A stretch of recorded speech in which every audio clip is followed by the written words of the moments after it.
morning. Seems to be a week of night vigils, this one. Maundy Thursday. To my best understanding, it's when Christ, on the night before he was crucified, so tomorrow's Good Friday, Thursday, obviously, and he washed his disciples' feet to demonstrate how you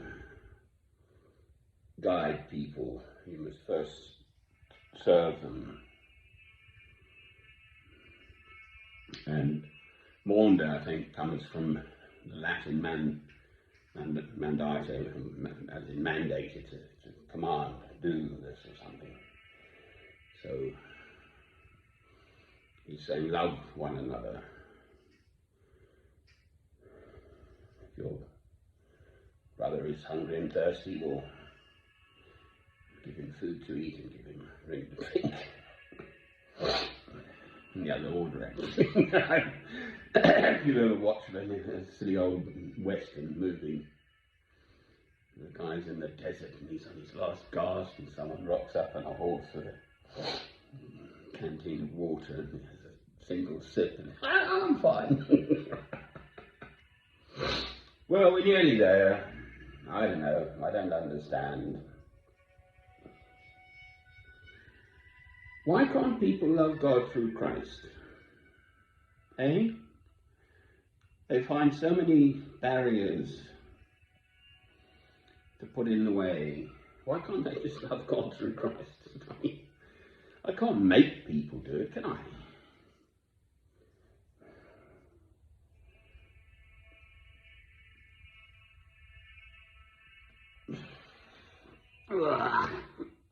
It's the best I can do. I really have travelled the world. I've lived in the bush in Africa, and I remember particularly I was in the Kalahari Desert once, in what used to be called Botswana, Botswana, southern Africa. Just having a quick slur.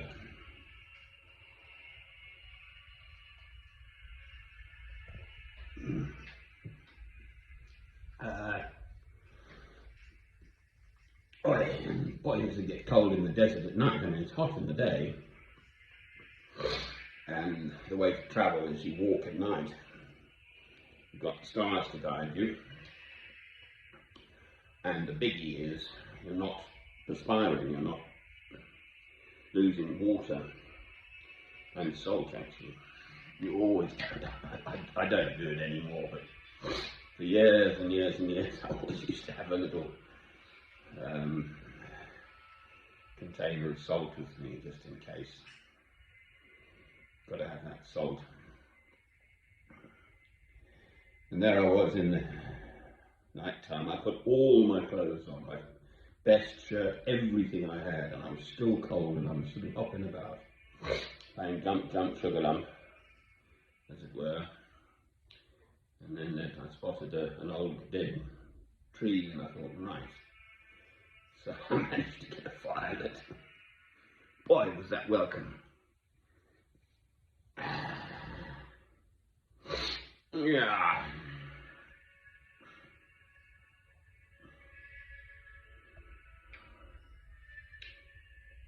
Why can't people just get it?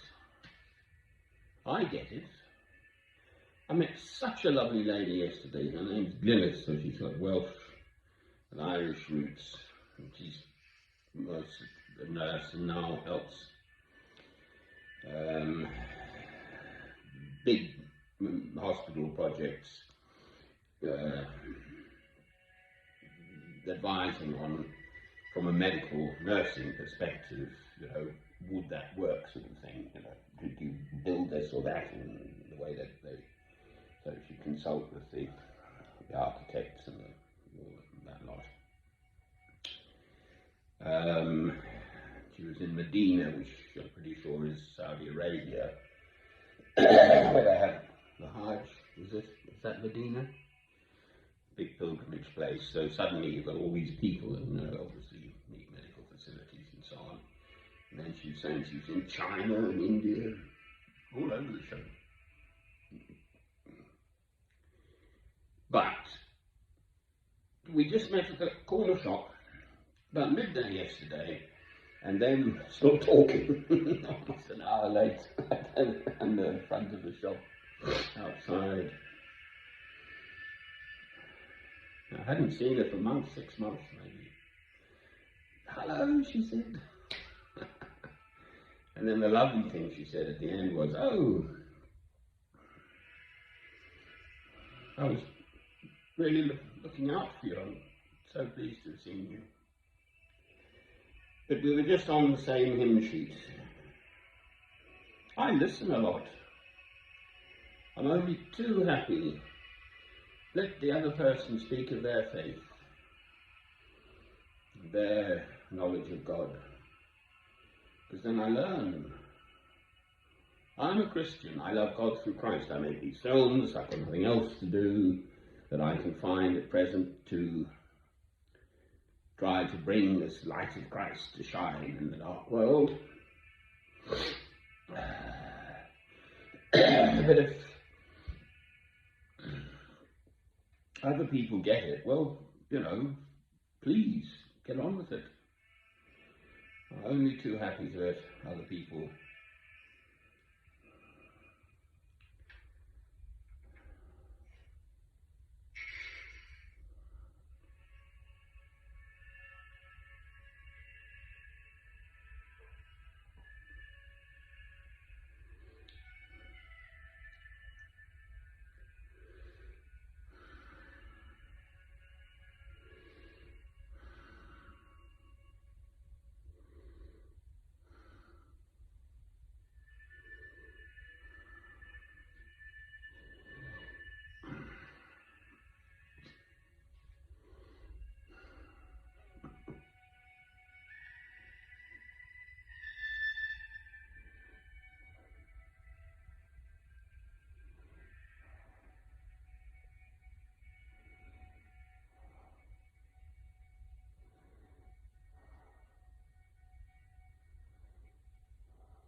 I love the letter of James in the New Testament, obviously. It's only, I have the New International Version of the Bible, which is a very good translation as far as I'm concerned.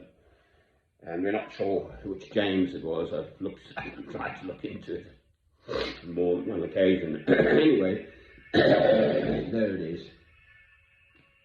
Consider it pure joy, my brothers, when you face trials of many kinds, for the testing of your faith develops perseverance, and through perseverance comes wisdom, is the sort of opening of the letter. But he then speaks of this little thing, the tongue, and the analogy is that it's like the rudder of a ship.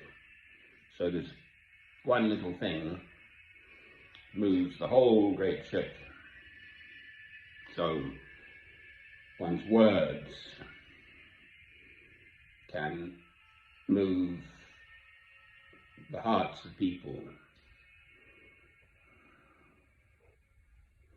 I'm going through the Gospel of John at the moment. There's a film, more than one film made. The one I'm watching is 2014, so really quite recent.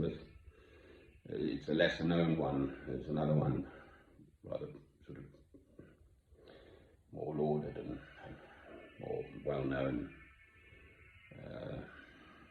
But this one I prefer. And they're saying the exact words, the whole Gospel of John. They're just going through the whole Gospel of John, but reenacting it in, I think, probably Morocco or somewhere. I'm pretty sure it's not in the Holy Land. But the people, the garments they're wearing, and they've got donkeys and old sheep around, and shepherds and peasants, looking people.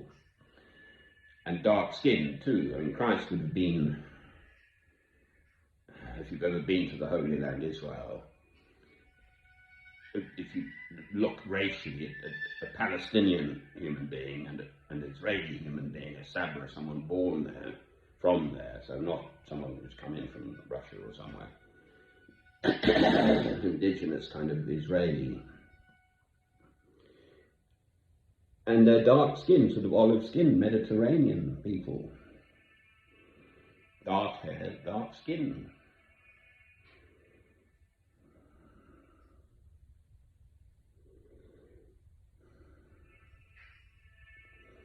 The answer is love. Okay, there is no other way.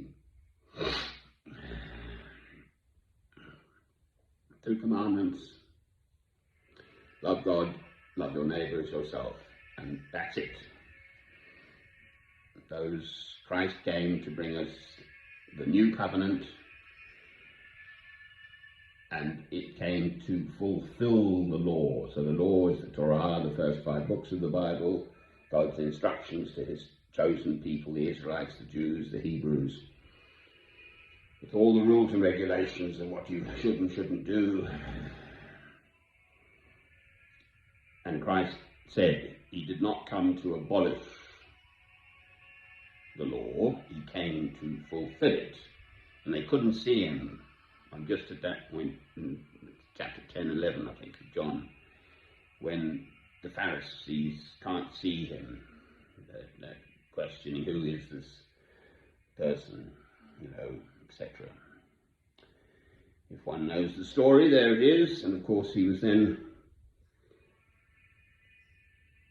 adjudged as false or whatever, and crucified by the Jewish leaders, religious leaders.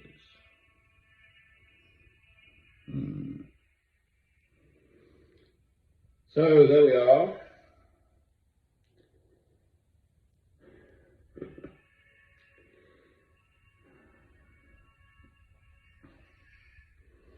We're nearly there.